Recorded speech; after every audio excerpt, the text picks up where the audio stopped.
championships. And joining me at halftime, the head coach of the Chicago Bears, Mike Ditka, and Terry Bradshaw, one of our analysts. Well, I just say it. Just say what you were saying. I guess what you're trying to say is so much for my job as a prognosticator, but I'm telling you this. Say it. It's not over till it's over. How about that cliche? That's terrible. That's the worst. Let's take a look, though, at how the 49ers fashioned this margin. And I'll tell you, they make it look so easy, don't they?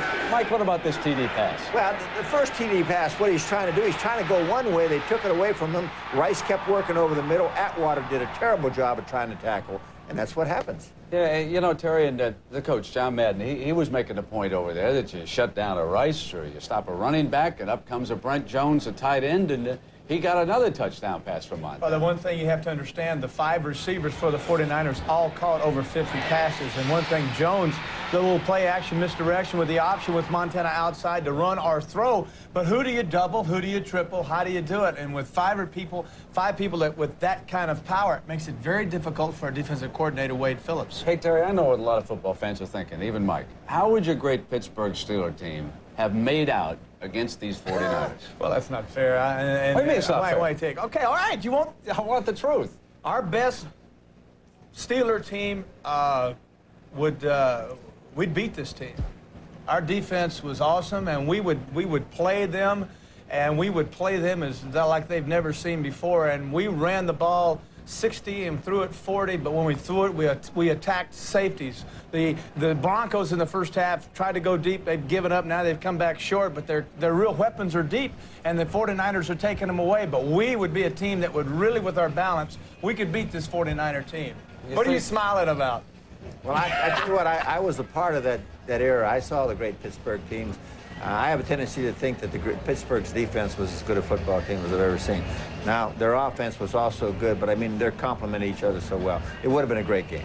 Mike, we want to show a drop pass by the Broncos in the first half. Now, is it because Elway's throwing the ball too hard, or the receiver's not concentrating? What's going on? Well, that's a cop-out. He doesn't. No quarterback throws the ball too hard. If you're a receiver, catch the ball. If he throws it soft, you catch it. He throws it hard, you catch it. They haven't had this problem all year or for the rest of his career. I think what's happening there, there's a little footsteps being heard. I think Mr. Lott has left his calling card on the doorstep, and a few people remember if they catch it, they're going to take the thump. Terry, you had a couple of great wide receivers, really, and Lynn Swann and John Stallworth. Jerry Rice, which one does he remind you of? How does he compare with the two? Well, Rice doesn't have the leaping ability of a Swann. And then the other guy, Stallworth, has the competitive speed that a Jerry Rice has. People don't realize how fast Stallworth was. Both Swann and Stallworth very fast. The two of them complement. They mix a little bit of Rice in all of them. But the thing that neither one of them, I think, had, and I certainly know they're watching, but Rice is strong. And he's able to hit, bounce off, and go 70 yards. And my guys were beautiful route runners. Beautiful route runners, very smart, and use their hands well. But here's the little pump, a little action, and you're trying to stop Rice. You work on it. You talk about it all week long. We're going to stop him, double team him. And what has he caught in the first half? I think it's 2 touchdown passes. But still, that's a double zone right there. That safety's got to be in better position than that. And I'm not picking on the safety. I'm just telling you, if you're playing double zone, he's played a bad double zone right there. Pumped left, though. Rice came to the left side, so the off safety wasn't paying any attention. Well, he could pump to the other guy all day long. You better be looking at Rice. Now, we're going to come back and hear from our two experts on what the Broncos might be able to do in the second half, but we've also got a big halftime spectacular coming your way right after these messages from your local stations.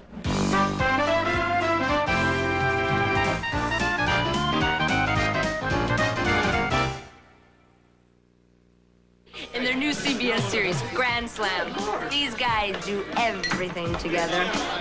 Oh, we don't do everything together, but we're partners. We are not. Can you describe him? Black. Blonde. We're a couple of tough guys. I'm just trying to get this thing fixed. Big-time bounty hunter. Now, even though we do carry guns, We're not the Heat. but we do like it hot.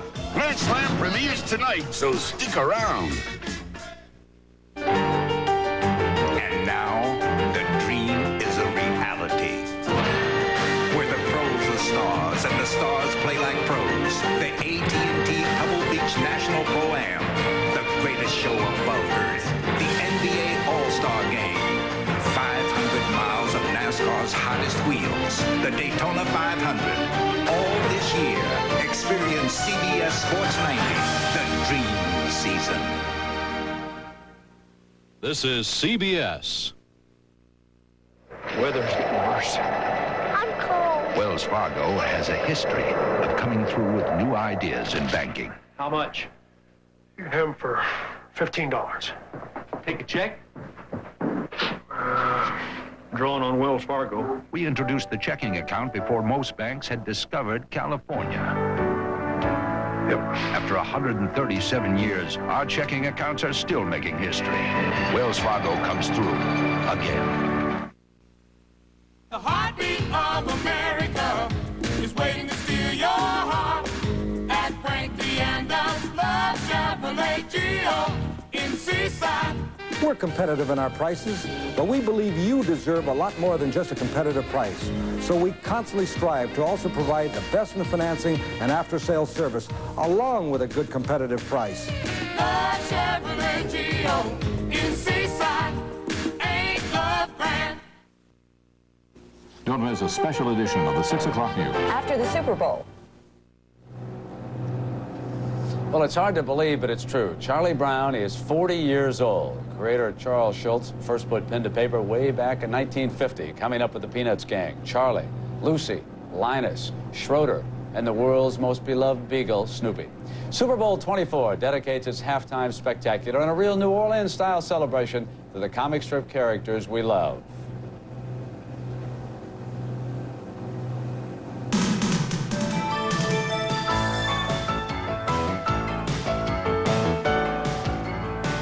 Look at this. We're invited to celebrate our 40th birthday at the Super Bowl. We're going to the Super Bowl. We're off to New Orleans. Despy and Miziger Productions, in association with the National Football League, salutes 40 years of happiness.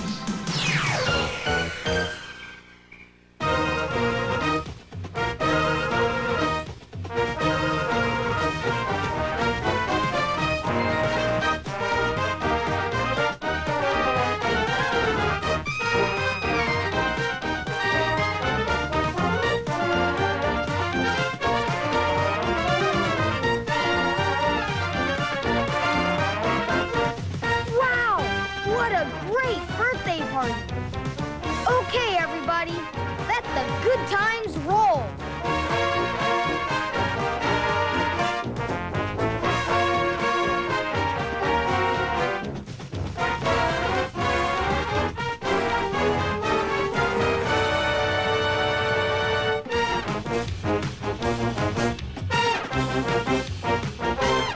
Well, come on, everybody, take a trip with me. Well, down the Mississippi, down to New Orleans.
brother-in-law, he moved out where the bayou flow, and now he's got a little diggy-diggy-low. Hey, diggy-diggy-low, diggy-diggy-low, and everyone knew he was her beau. Nobody else could ever show so much love for diggy-diggy-low.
The beautiful, beautiful river. Gather with the saints at the river that flows by the throne of God. The soul queen of New Orleans, Irma Thomas. Oh, the river's slowly raging, and the waters deep and wide, and the wind is swiftly blowing. I'm gonna get to the other side. Throws across around me, there is darkness in the night. See the thunder and the lightning flashing in the sky. Fear is all around me, and there's no way I can hide till we gather on the other side. Till we gather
A National Historical Landmark celebrating 100 years of Mississippi River cruising, the steamboat Delta Queen.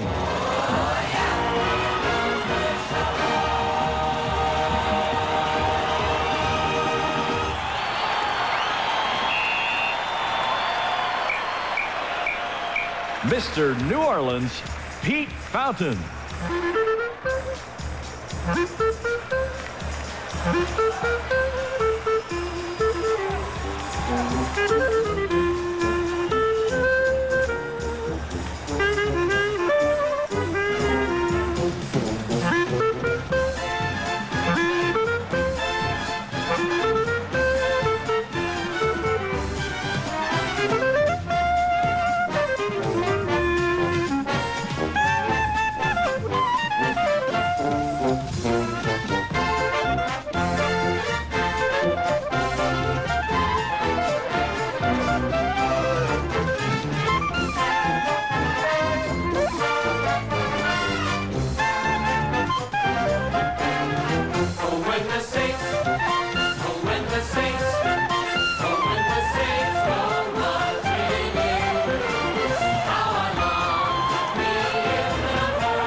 A spectacular show from the Louisiana Superdome, and we will continue right after these messages from your local stations.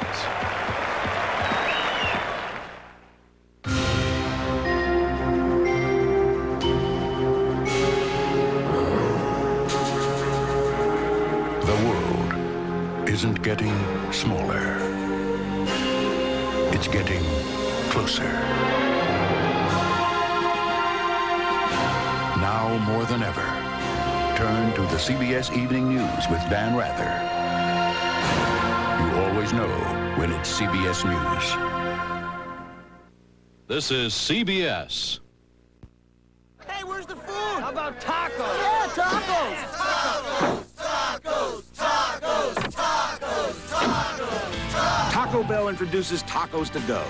Now get our original tacos in a traveling 10-pack or a 6-pack, all packed up and ready to go. Anywhere you've got a few hungry friends. Tacos to go. Buy a large Dr. Pepper or other menu item and get a hip pack with ski lift discounts for $1.29.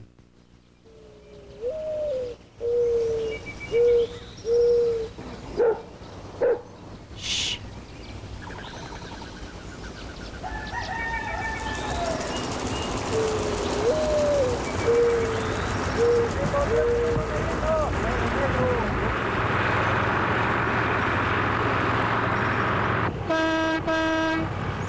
Genicorp seeds.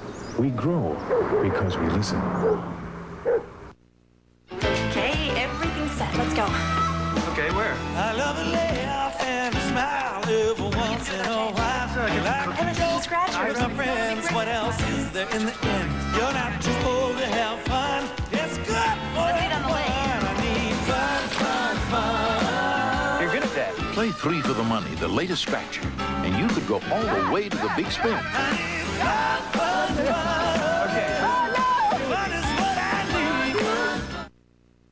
Watch the 6 o'clock news, weeknights with Hunter Fennell on sports.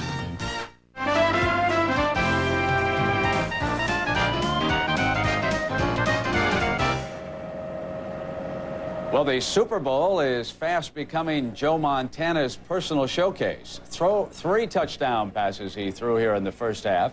And as a result, the 49ers lead it easily, 27-3. He has hit Jerry Rice for 2 of those touchdowns in this game, and tight end Brent Jones with the 3rd. This capped off the Niners' first drive. Steve Atwater, the rookie safety, hitting Rice up high. He ricocheted off on into the end zone, and this confirmed the worst fears of the Bronco coaching staff. Then John Elway's shovel pass batted back. He took an interception. It was his 3rd shovel pass of that series. And finally, Montana, who was 15 of 21 for 189 yards and 3 touchdowns.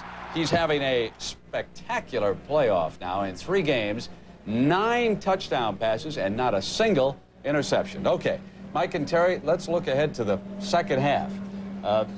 You're looking at me like you look at me. Well, I am. I'm looking at you because I wonder what you're talking about. What exactly do you think the Broncos? They won't quit, but you know, like Terry said, it's going to be awfully tough. I just would hope that they would stay with some of the things that they had planned earlier in the week when they went into the game. Try to stay with them, make them work, maybe get John outside of the pocket a little bit. The running game is out the window, but the defense has to stop them somewhere along the way.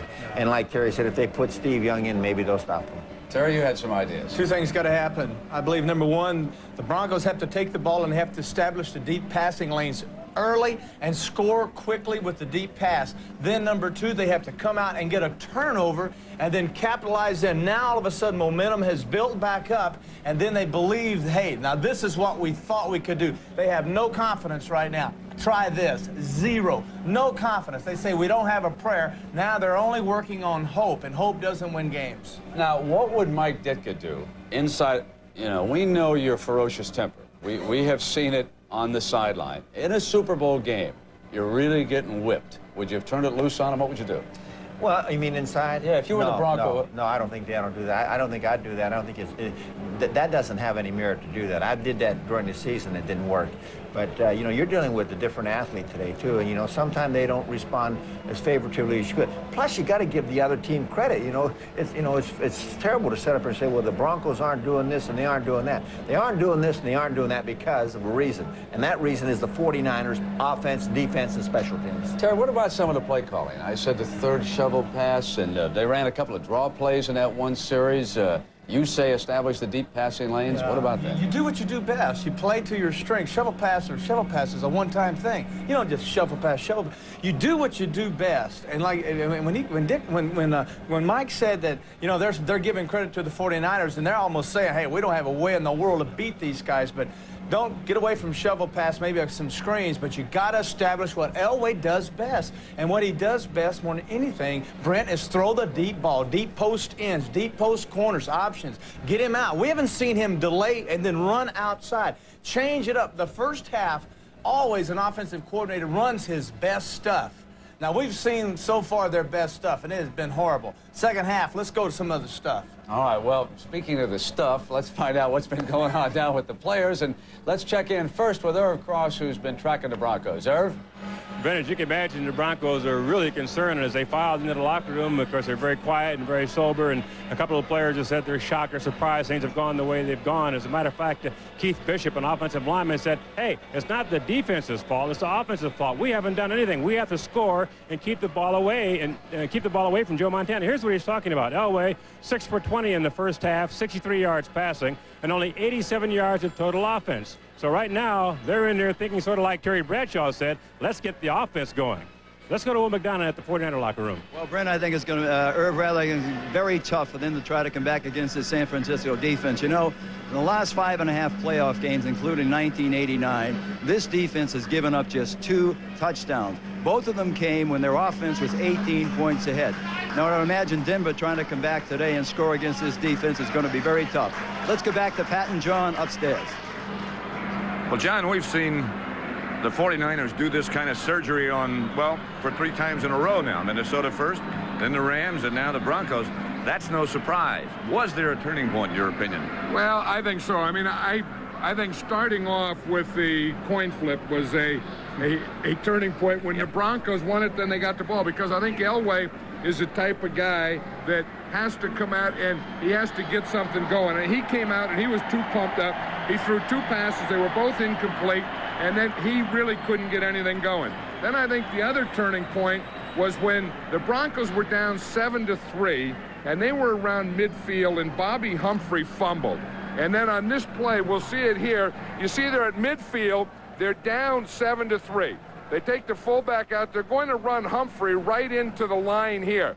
Now, whether he had his hands on the ball or maybe he couldn't feel it because of those ribs, the ball pops out. Now the 49ers get the ball. And from that point on, the 49ers went uphill and the Broncos went downhill. Then, in your opinion, secondarily, what do you think, is there a realistic chance to get Denver back into the game?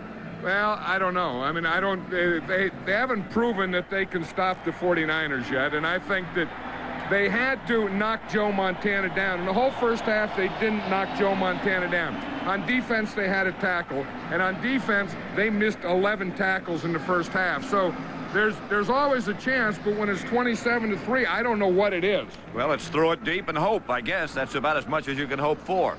Second half coming up. The 49ers leading Denver 27-3.